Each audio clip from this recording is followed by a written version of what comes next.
Welcome, Sagittarius, to your in-depth monthly forecast for April 2025.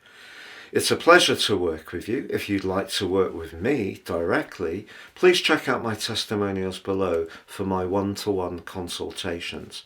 You can also have a video reading with me too, please see below, or please take advantage of my unique special offer. My combination reports of your life roadmap and also your 12-month transits give you an opportunity to understand the patterns that are played out in your life so far, but also get a much more intimate understanding of them, but how you can work with these in terms of the upcoming months, the next year, in order to time your moves really succinctly, when to hold off and when to go for it. And there is 30% off. Please see the link below for more.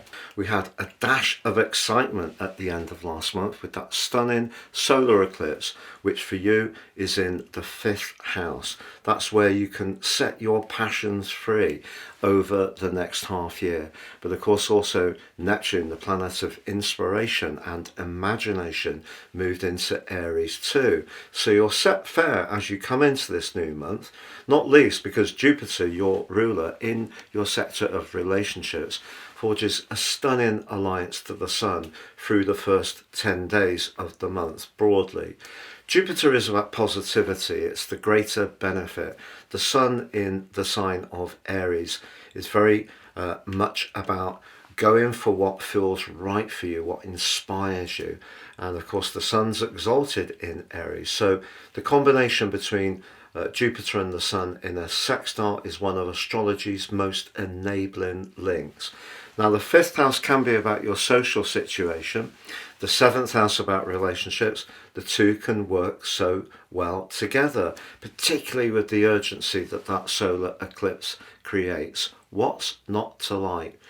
Well, I think it's partially down to Saturn this month, but also to Mars as well.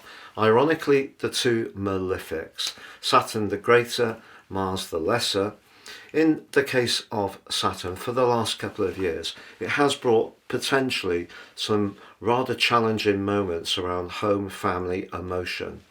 There may have been times when you felt quite low, quite exposed, quite vulnerable, or perhaps there have been some physical issues that you've had to get through, actually finding somewhere to live or being in an environment that worked for you. Perhaps it didn't work for you and you had to move again, or the actual home you've got has got some weaknesses, and Saturn may have emphasized those.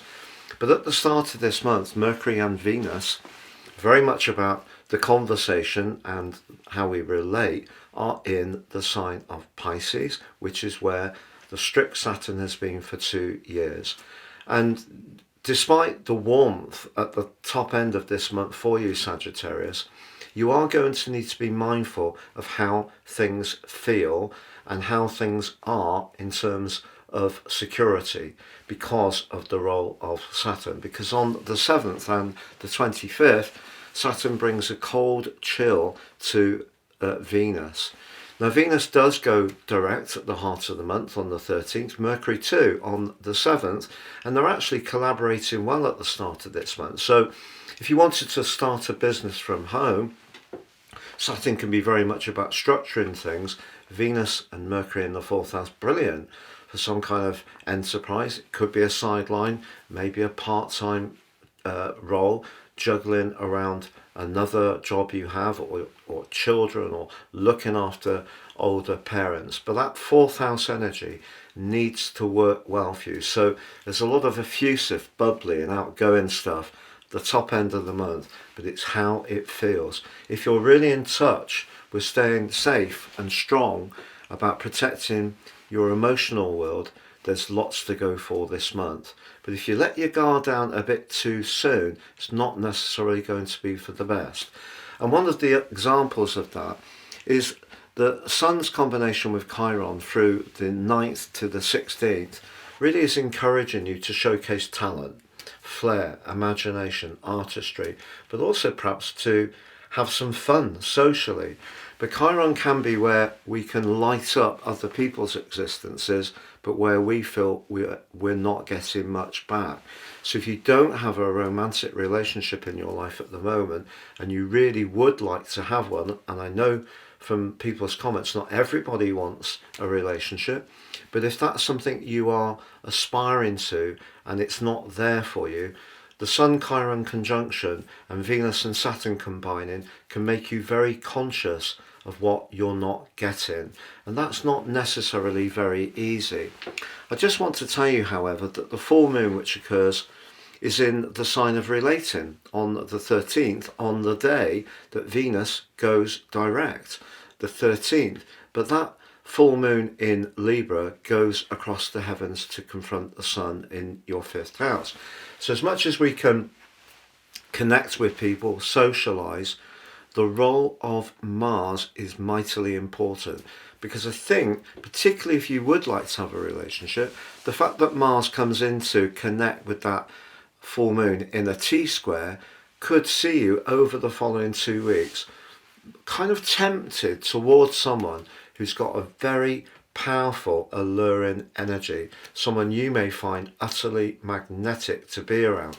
But what that conversation between Venus and Saturn is asking you to do is don't yield to a situation which won't be good for you just because it might give you some kind of dramatic connection, a fleeting fling, some kind of spark which is exhilarating but could ultimately leave you feeling bereft. Now it just depends. If you're feeling very safe and secure and that's not really a consideration for you, you may want to use the power of Mars being in the 8th house, which can be very hot and that's a steamy influence, to do something more dramatic. But also Mars in the 8th house can be about long-term financial planning, and the solar eclipse, the sun linking to your ruler Jupiter, the planet of fortune, can also see you perhaps in a more enterprising frame of mind, and perhaps even a more speculative one. And a 5th 8th house square, as does happen, well, 5th 11 8 that occurs on that full moon, could see you go for something in terms of an idea and really put the whole of your energy and passion into it. But Mars in the 8th house can be very impulsive, and we can get caught up, spellbound almost, by our desires. So just be mindful of that. But on the 16th, a really important moment, because Mercury returns to Aries. It inverted back into the sign of Pisces at the end of March, but Mercury really doesn't like being in Pisces. It's detrimented there, and the wateriness of Pisces dissolves the clarity and communicational qualities that Mercury possesses. So going back into the sign of Aries brings more thrust, it brings fire to the equation, so that's good. But then Mars, the planet which is very important in terms of your zodiac sign because it rules the second decan of your sign, sub-rules, that moves into the fire sign of Leo on the 18th. If you recall, Mars was in the sign of Leo from the early part of November through to the 6th of January. Because of the retrograde, it inverted to Cancer, but now Mars is going to be in your 9th house through to the middle of June.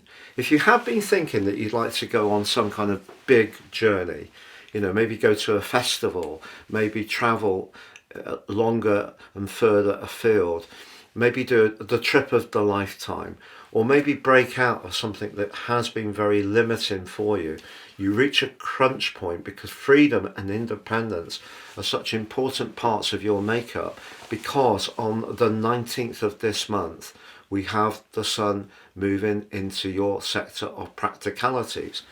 Now, in a very positive sense, if you have been very productive in terms of generating ideas with the sun and the solar eclipse in Aries, now the sun moving into Taurus asks you to make them come to life in a more practical way, so form and function. It's just that with Mars having moved into your 9th house, it goes opposite Pluto in your 3rd house. So your axis of communication and philosophies is challenged by the Sun in its sector of precision and practicalities. So if you're in a job which really chokes off your creativity and your passion, it's really going to be very difficult to keep going with it. In fact, in the second half of this month, it could be quite turbulent if you feel that people are expecting too much of you and not giving you enough time and space to be the free spirit, the archer that you are, the center that needs to roam freely. And that's what brings oxygen into your lungs and really brings delight to you. Now, you do have the opportunity for wonderful delight with Mercury emerging from shadow on the 26th and Venus moving back to Aries on the 30th and moving into a shimmering alliance with Neptune. And that could bring something quite delightful to bear in a romantic context or socially. But I think in the second half of this month, if you do feel that life is all work and no play, you're going to show a much more militant side of your nature. But in the first half of the month, I think a much more impulsive side of your nature can come out in terms of long-term financial planning or sex, in a word. So be mindful all this month, Sagittarius, of the role of Saturn on Venus, because that's asking you to stay safe with whatever these vibrant, enriching, bold energies in terms of the inner planets are going to create. Saturn can be quite steely and quite hostile. So just be aware of if you are doing something that is a bit more enterprising or a bit more go-getting, living in the moment, just factor into your thinking what the potential downside could be. If you'd like to understand the exact timings of all these aspects this month, please see underneath this video and you can download a factoid. It's been a pleasure being with you. Thank you so much for joining me. If you've yet to visit my new website, please join me at www.patrickarundell.com. We've got lots of lovely new goodies and information and features to share with you.